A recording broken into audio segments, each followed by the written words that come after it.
who wants to answer, please say their name.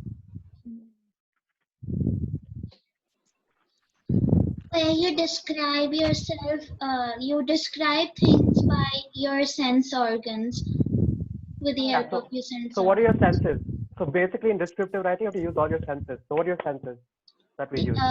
Eyes, ears, the eyes, skin, nose, tongue. tongues, and then skin, and Last one. yeah, There's one nose, more. There's a fifth one. eyes, ears, nose, skin, and then tongue. All right. Yeah, Five are that's done. perfect. Yeah, that's 5. Okay. So it's used So to get people, things, or a place using the mind or reading someone's mind or something.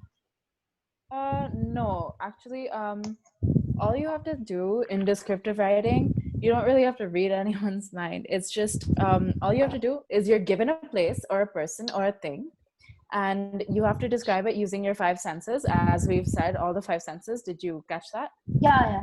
Yeah. So then you have to use all your 5 senses, and you have to tell your reader what it would feel like if they were in the same place that you were describing, right? Okay. So that's all you have to do. What is descriptive writing? So we also went through some techniques that you can use in descriptive writing. The techniques are No, wait. simile. Yeah. One of you can someone raise their hands Yeah. and tell me. Okay, Nishka, you raised your hand. What one technique? Explain it.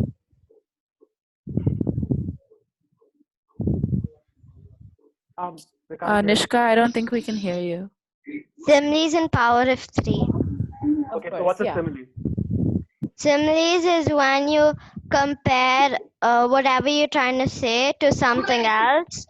So you have to use as or like. So give us an Fact. example. So you can say as brave as a lion, as cool as a cucumber. Yeah. Yeah, Perfect. that's correct. And can you tell us what the power of 3 is? Power of 3 is when you use 3 words that describe a thing very strongly. All right. Yeah, that's basically when you use adjectives, like for example, you use 3 adjectives in order to say something very powerfully. Exactly. So that, and also we learned another technique, last technique. Can someone else tell me? Parnika, yes, please. Hyperbole. Hyperbole. Can you tell me what a hyperbole is? It's like really you exaggerate something that's not that like you just have to Yeah. exaggerate it to make the reader like it Could you make give it an more example? interesting. Could you give an example of hyperbole? I remember one from like last class. I have a million things to do. Yeah, I have a million Like same. not have a million things to do because you can't do that in a day. Yeah. Yeah. So So wait, so effort for it. If anyone has a question, you can just like ask us. Like you can send us a question over. yeah, like anyone from the last class who doesn't understand, like sorry, who wasn't there in the last class, if you don't understand anything, please stop us. So has Anyway, everyone understood? 3 main things. Simile, which is as or like when you compare 2 things. So as brave as a lion. Power of 3, where you say that's you give 3 adjectives in a row to about when you're describing something. And then hyperbole, where you say I have a million things to do in a day. You might not have, but you're exaggerating. You're talking about more than what it actually is to give an effect. Okay, that's all. So we learned all of those, and lastly we learned the concept of show not tell. So I will be telling you guys about this. It's just very brief. I'll give you an example. So when we tell something, we can say that I see the sea. We're stating it. But then when we say that the salty breeze washed over me, so over there, we're being much more descriptive and we're showing our readers what we are experiencing. So when we say that the salty breeze washed over me, you know that there's a breeze, and you know that you're near the sea. So basically, showing is a very artistic and descriptive way that a writer can convey his or her thoughts. So has everyone got that? Yes. Yeah. Okay, So great. by showing, you're trying to bring the reader to where you are, and instead of just saying, "Oh, I feel, I hear, I do this, I see, I do this," try and use statements where they can imagine and understand. Like when you say, "There's a salty breeze," they can understand. Oh, the sea is nearby. They can understand there's a wind. Instead of saying, I feel a wind breeze. I see the sea. You can say, I feel the salty breeze in my face, and that's it. So you can see, can you understand how that's I showing? didn't understand. Um, All right. we discussed this in last class. That's why it might be a little bit hard for you. But basically, when you're, you know how when you're writing, you'll say, oh, can you, just Kushal, can you mute your mic? Kushal, can you mute your Okay. mic? Just when you're talking, unmute it because there's a lot of noise coming. Yeah. So basically, there's the difference between show and tell is telling is saying, I see this, I see the ocean, I see the blue skies. It's very plain and boring. And when someone's reading, they're like, oh, that person has experienced that. But when you say broad statements, whereas you bring the reader to where you are. So instead of saying, I see the sea or I see the ocean, if I say, the salty breeze washed over my face and leave it at that, the readers, when they read that, they'll be like, wait, why was there a salty breeze? Oh, because an ocean was nearby. Wait, that means there's a breeze also coming. So they can feel the breeze in their face, and they also understand that there is an ocean nearby without you saying, oh, I see it, which is kind of boring, but here it's a sensory detail. Yeah, so mainly descriptive is about being very expressive. So in one line itself, instead of stating just something about the ocean, you're telling the reader that you feel a breeze and that you can also, see the sea. So you have a lot to say within one sentence, and you're showing really instead of just Yeah, it's all saying. about the readers. It's always about the readers. Try and make them experience what you're experiencing, not just state or say like, oh, this is there. I see one tree. I see one bird. It's not very, yeah, anyway, that's the So, recap. Kushal, did you get it? Kushal. Yeah, I get it. Little bit. Okay, great. Yeah, yeah. You'll As we do get the, it soon, eventually. yeah, as we do the activity for today. All Anyway, right. So Pranav will take us through the sample essay. So we have a sample essay, and we'll tell you how to structure a descriptive essay. Right now, we just wrote paragraphs. We'll eventually learn how to write a full essay. yeah. Okay, if you want, you can Okay, write anything down, and you can write notes down on what I'm saying. Okay, so we'll start for today's activity. Last class, what we did was I asked all of you to choose a place, and you already had experiences with this place. You already knew how it felt, how it smelled, and you had to talk about it. You already knew that place. But that's not descriptive writing. You can't just talk about what you already know. The whole point of writing is to be able to write about anything and everything and describe it beautifully, right? So now this is a sample essay. It's very beautifully written. It has all of the techniques we discussed, and it's very structured. So as we go through this, you'll get an idea on how to make descriptive writings as impactful as possible if it's in this specific substructure. It doesn't have to be. There is no limitations in writing. There's no specific rules. But this, if you want to create a huge impact on the readers, this is a very good way to start out with it. Okay. So now I know all of you. Okay. Can any of you tell me any one writing is split into three main things? Someone tell me what it is. Three main things in any piece of writing, like a story. I didn't get it. I didn't get what you said. Okay, I said, I said there is no, we're going to start with the sample. You got all of that, right? We're going to start like, okay, I'll just repeat myself. Last class, I asked all of you to choose a place, right? Like one person chose the Amsterdam Park, one person chose the forest, and then you have to describe that place. But that's not what descriptive writing is about. Descriptive writing is about being able to write about anything and everything and being able to describe it. So in this class, we're going to give you some stuff to describe, but we'll do that later. First, this is a sample essay. Can you see it? This essay is called Amusement Park. And we'll read this essay together in this class, and we'll go through the main components that make a descriptive writing. This essay is very beautifully written. It has all the stuff we discussed. And whenever you're planning out writing a descriptive writing, this is a very good way to structure it. Okay, I will discuss it. Okay, so what Pranav's question was, now almost every essay or work has a basic structure. Structure as in what do you put first, what do you put in the middle, what do you put at the bottom. So then all of that, I think some of you may be familiar with it. So we're asking, does anyone have any hint? Can you please tell us, like how do you structure? Yeah, Parnika's raising her hand. I'm not that sure, but maybe it's beginning, middle, end. Perfect. Like the layout. Yeah, The okay, end is called conclusion. yeah, I there we know go. what I know what the beginning and middle is called. Yeah, tell me. It's called the introduction and the body. Perfect. That's Great. amazing. All three of you together, you came up with the right. So in every writing has introduction, body, conclusion. But in descriptive, I'll tell you, it changes a little bit. You obviously have introduction, which is one paragraph, which is around like 10 lines, let's say. But in the introduction, your main thing when you're writing an introduction is to give setting. Now, anyone know what this word means, setting? Yeah.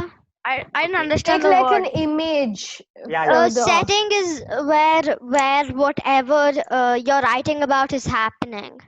Yeah, perfect. So All right. setting is, you know, they have a scene around you. The whole point is to bring the reader to where you are. And how will you bring the reader to where you are if they don't know how your surroundings look like, how what around you is like? Okay, you can't just start off by saying what you feel, what you smell.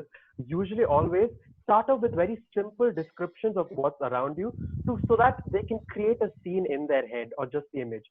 So its setting is always usually it's mainly visual imagery. So whatever you see. So at the start of any introduction, we always talk about what we see, usually what we see around us, and create a small scene for the readers to be able to understand. But make sure not to give too much detail. Just a little detail so that they can create an image in their head and they keep them interested for what's coming next. Oh. Yeah. Okay. It'll be easier once you start reading the actual thing. Okay, so I'll just like move, add a few things on for setting. So when we have to tell them the time and place, and we have to tell them why we're here. You can't just randomly be at a place, right? So then, obviously we'll just look at this. I'll read out the setting, the introduction. So the sweltering heat seemed to waver as the brilliant blue sky mellowed into a light orange, the sea breeze spraying onto the light brown boardwalk. So then with this, where we realize that the sky is light orange, we realize that it's evening. And then the sea breeze, we notice that we're near the sea. And boardwalk, we obviously know where we are. We're on a boardwalk. So the pink cotton candy sticks were like the feathery clouds dotting the sky, but those clouds above weren't nearly as sugary or fluffy. The bright multicolored lights flashed here and there on the solid spinning structures as I gaped in awe from the mob ticket booth. So obviously, the writer has used a lot of techniques over here, and Pranav can talk about like a few, and then I'll carry on. Okay. So obviously at the start you see it's setting a scene you've never read this before, and then first time you read it and it says the sweltering heat seems to waver as the brilliant blue sky. So immediately the first thing that comes to your mind is there's blue skies around, right? It's setting a scene of a blue sky. Then a sea breeze. Then it's setting the scene that there's an ocean nearby. And then brown boardwalk. And then in your head you create an image of you walking on like the brown sidewalk. You know what a boardwalk? It's a sidewalk basically. And then the pink cotton candy sticks were like feathery clouds dotting the sky. And immediately you realize that this person, the writer, has cotton candy with them, and he's comparing this to the sky. So we also realize that there's clouds in the sky. Some time refreshing it. So we also realize there's clouds in the sky. And then the bright multicolored lights flash. This also again visual imagery. You imagine all the colors everywhere. So then you understand whether he's walking through an amusement park. If you hadn't read the heading and you just started reading the first part, you'd realize he's not saying I'm in an amusement park, but just the way he's describing the setting, you realize he's in some sort of park or some amusement park, some sort of circus where there's a lot of candy, there's cotton candy, there's bright colors, and mob ticket booths. That means a lot of people in the ticket booth, right? Mobbed means a lot of people crammed into a small space. I thought mobbed can also mean stolen or stealing. Yeah, it can. But mobbed also means when a lot of people like rush into one place. So it gets mobbed, like huge mobs of people. Have you heard that phrase? Yeah. Like that. Okay. Yeah. Collective. No, but the main point, can you see how it's created a setting in your head? Like in your head, when you read this, nothing was there. You had no image. But at the end of this, you realize you have an image of the blue skies, the ocean, the cotton candy. So that's setting. That's what we want you to do. Okay? Is that, yeah. All right. So hopefully the introduction is clear to everyone. Wait, yeah, Now before we'll be that, moving. yeah, Yeah. here you can see a technique has been used. So somebody you weren't clear with what similes were. Here it says the pink cotton candy sticks were like the feathery clouds. That's a simile. It's comparing his cotton candy to clouds. It's a simile. You know how fluffy your cotton candy is? Just like that, the clouds look really fluffy in the skies. That's a simile. Yeah, okay, now we'll move on. So it's when you compare something with as or like. Yeah. Now let's move on. Let's move on to the bodies. Like the body of so then there's going to be several paragraphs of the body in descriptive writing. So what happens with descriptive writing body paragraphs is that one body paragraph will tell us how one sense feels. Okay, so there's 5 senses. We'll have 5 body paragraphs. Okay, so then we're going to just.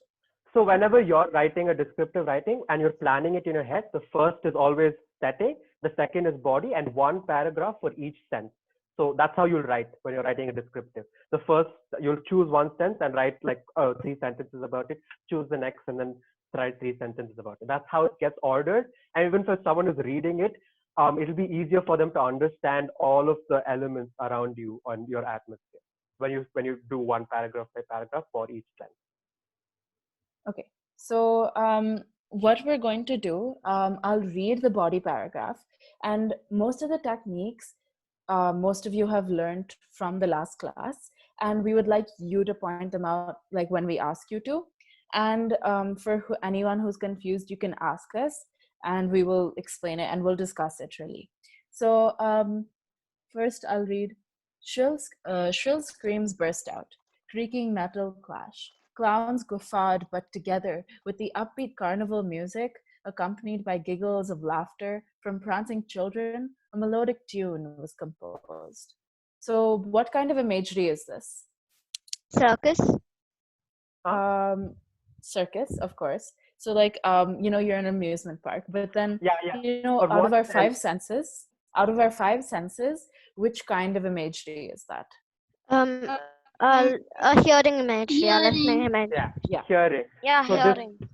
this writer has chosen to start the first one with hearing. You know how we said divide this like 1 paragraph, 1 sense. So the first paragraph is hearing. Yeah, and he's described many different sounds, and he's described.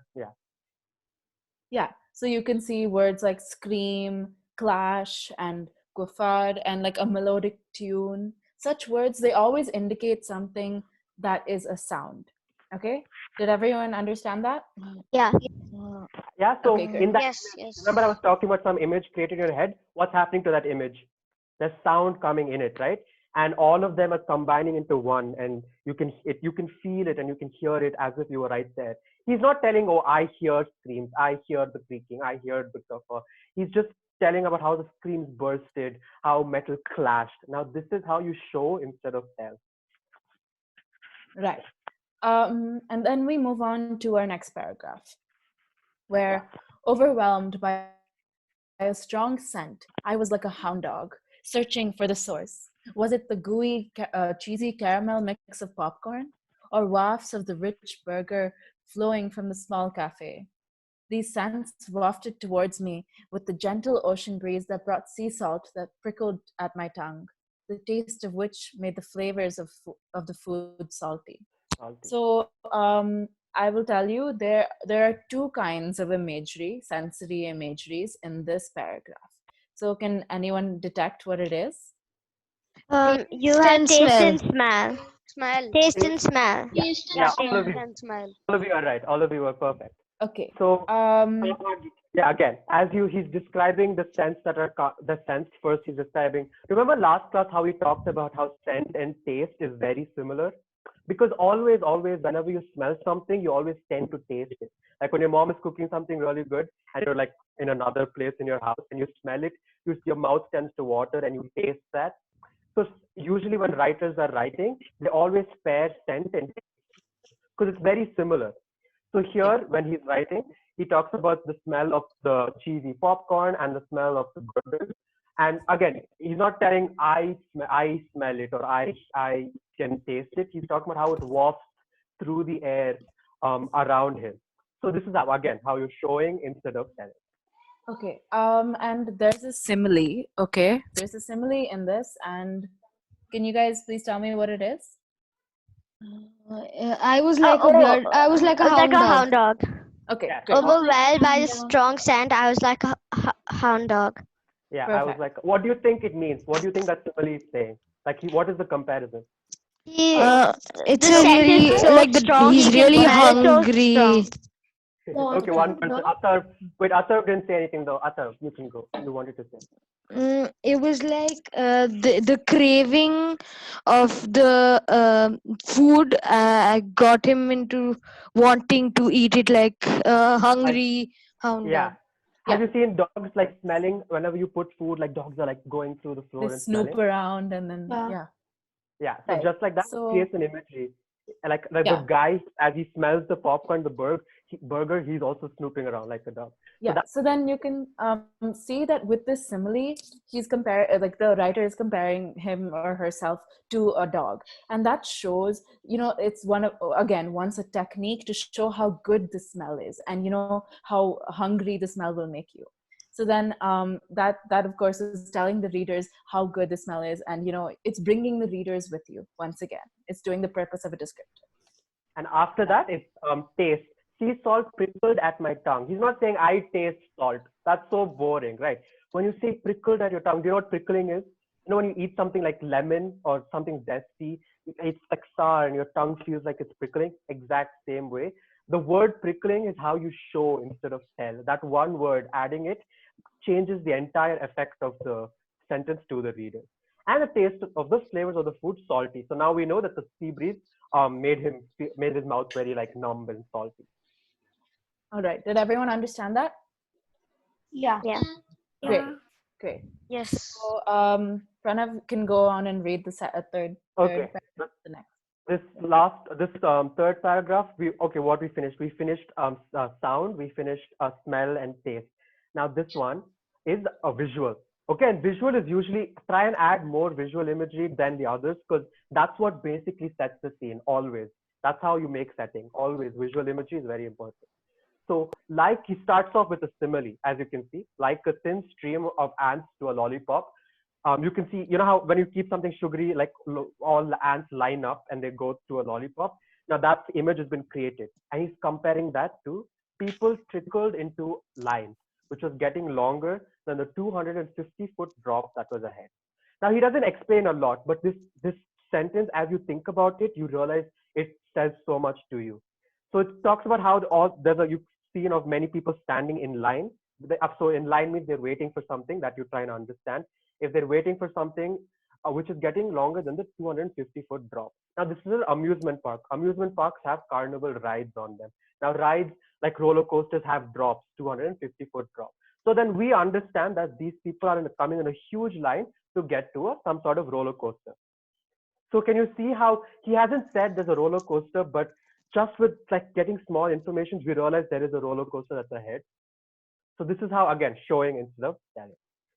And chattering like monkeys, talking on and on about the ride that they would experience in around an hour. Again, chattering like monkeys, that's a simile about how all the people were like so entertaining and like so excited in how they were talking about the ride that they would experience. So there's a ride ahead of them. Again, all of this is visual imagery. And they were as enraged as bears as I flashed my VIP pass. Again, similarly, they're all as angry as bears, like some type of predator or animal that's looking at him because he has a VIP pass, so he gets to go quickly. Again, all of this is very visual imagery, so I won't explain it too much. Gritting their teeth as if they're ready to take a bite out of me. Like a fluffy rabbit, I hid my face and scuttled away quickly. There were so many rides, each as exciting as the one before. Floating with the clouds, it was like the Ferris wheel was a rolling bracelet, the water slide like a twisted loop of strings, the cable cars like moving marbles. All of this is similes. He's comparing everything he sees to a simile. So you see the strong effect of a simile, the strong effect of using a technique. The simile is showing us visual imagery that will allow us to know exactly what the rides look like. We don't necessarily know how something looks, but then by using a simile, we know how it'll like look. Okay, so we've done a lot of similes. I won't talk about them too much. You get the idea, right? He's comparing each ride to a simile. Floating with the clouds, it was how high the Ferris wheel has gone, like a rolling bracelet. Water slide, like a loop. Okay, now the fourth one. Okay, so when I was on the ride, I felt weightless. My stomach was in my throat. My sweaty hands clenched the rough plastic of the seat. My eyes numbed and felt like they were about to pop out. I was shaking like a tambourine, yet a wide grin rested on my face. So this is obviously what? Touch imagery, right? So then you see the rough plastic of the seat, your sweaty palms. This is all something you feel. And then the writer is going to bring us there and tell us exactly what he or she feels. So yeah, that's it. And I think we should move on like a little bit. So then just a little bit touching. Yeah. So talk about each other. He felt weightless, like when you're going in a roller coaster, you feel like you're about like floating in the air, and his stomach was in his throat. Talks about how much he feels like he's about, like how excited he is. Sweaty hands. It also again makes you realize. And rough plastic. It's like you're holding the plastic. You can feel it. And my eyes numbed. Okay, and he was shaking. That's also like Yeah. a similar. That's like he was shivering in the air. Again, that's Yeah. touch. Okay, so I will be bringing you to the conclusion. The conclusion is an extremely important part of the descriptive. So what we often do is we convey an emotion. Now let's just quickly look at this, read through the conclusion. Giant fluffy bears, elephants and dogs, their arms outstretched, calling me over to the small game shop. The game was such that a ring was to be thrown and placed on the giant open mouth, and three would result in a momentary happiness, as I would win a stuffed lion. 1, 2, 3. I had emerged victorious from the exhilarating battle, lugging my trophy around as a sign of great skill, perhaps luck, licking a triple scooped Rocky Road ice cream cone, and be shone on every child's face as they gawked at me. I lived the life of a child as an adult for the brief evening. So you can clearly see that the writer over here is trying to convey how happy he or she was.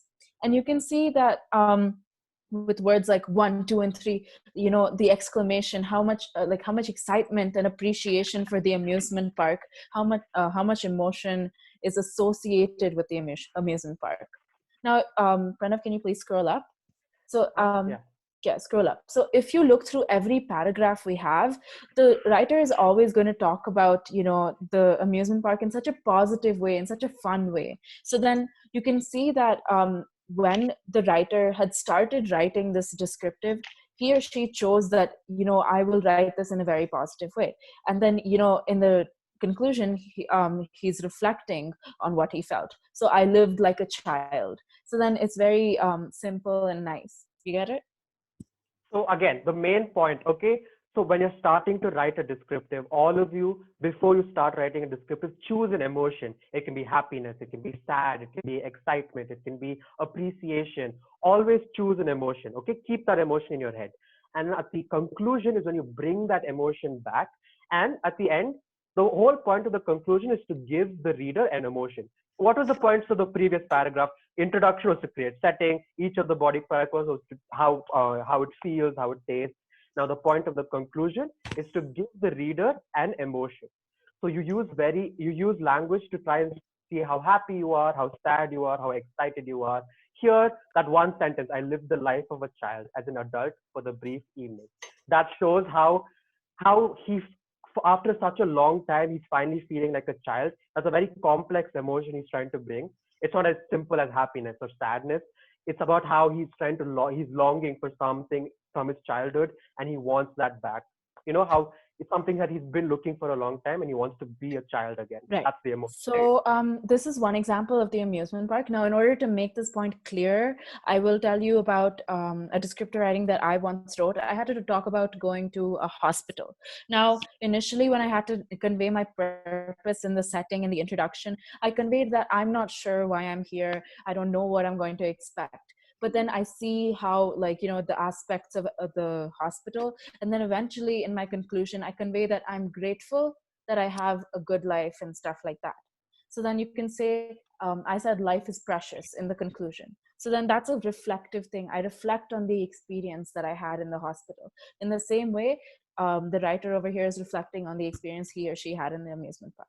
Yeah, so at least even, another example is when I wrote a descriptive about how I had to spend my like Diwali with my grandparents. Now that's so boring. Who wants to spend, you know, Diwali is about fun, but then at the end of it, we all, like, I talked about how much fun we have, and I was like, how much I appreciate having my grandparents, because a lot of people don't. So that was the emotion I had chosen. At the start, I was like, okay, I'm going to talk about how much I appreciate my grandparents, because a lot of people might not know how that feels like. And for me to have my grandparents to cook me food, to make me comfortable and warm, that's the emotion I was trying to describe. So each of you, whenever you're writing a descriptive writing, choose an emotion in your head, any complex emotion, a simple emotion, and bring it back in the conclusion and talk about it, and give the reader something, like make them feel that emotion.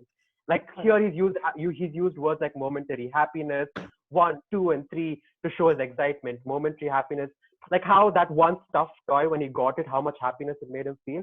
And finally, the last, I lived the life of a child as an adult. Now that was his long thing. Yeah. Okay. So Pranav, please go on. So since we have just 2 minutes left of class, we would like to give you guys some homework. And we encourage you to do it. We'll send all these pictures to you. So if you look at these pictures, it's of a beach. Okay, you can keep scrolling. There's like 3 pictures of a beach.